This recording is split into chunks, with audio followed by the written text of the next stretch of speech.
The strong back has been fitted into this Hellraiser here. So today Sam has been working on the conduits and pre-rigging pipe work so that we can get the electronics as well as the engine rigging to the helm and across the boat with ease. And also it allows us to retrofit, or anyone else should I say, to retrofit the boat later on should they need to, and allowing there to be conduits in place so that they can run their wiring.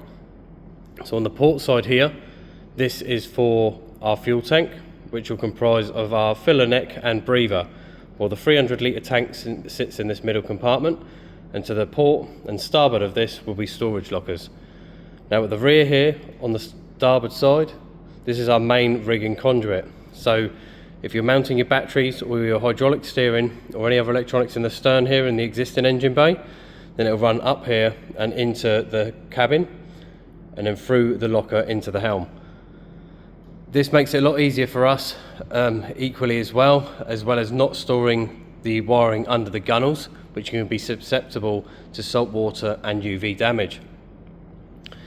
Now, the other things we've got right up the front of the boat here is we've got a conduit running through from the bow section to this locker, which is our under storage locker inside the cabin. So our bow thruster wiring can run through here into this locker and then up and then into the same electrical cupboard as everything else is in as well. So in that way we can accumulate all our wiring into one location where all of our bus bars, isolators and electrical control systems will be mounted. So the strong back as well is a moulded component as opposed to installing individual bulkheads and longitudinals. We then bond this into the hull and then bond the liner to the sides of the hull. And as you can see on the stern here, we've also bonded our transom in prior, or should I say our rear bulkhead, because we're having an outboard bracket, and we bond our liner to this. This isn't our actual transom, this is just working as an external rear bulkhead that we're going to be mounting our outboard bracket to. On the port side here, you will not have any access into these compartments, nor on the starboard. Now, as some of you are aware, if you're a boat owner over a long period of time, is some say your boats get heavier and heavier the longer you own them.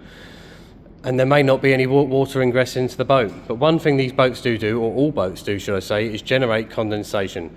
Temperature change on your hull, on your fuel tank, affects any boat.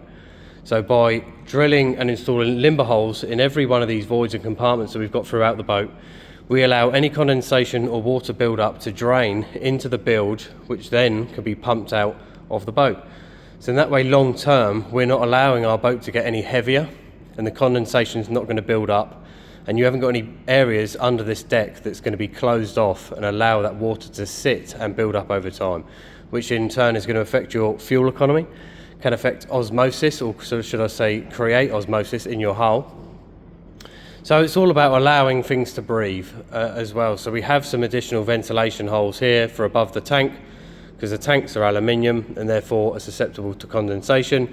This allows airflow to run down the ring and the moulded liner in the back of the boat, transverse through the strong back in this grid system with all our limber holes and ventilation, and in essence keep it all dry to the best we can anyway, for longevity of use, so that you can have a nice strong boat that's going to last, try and avoid osmosis, trying to avoid any water ingress sticking into that hull.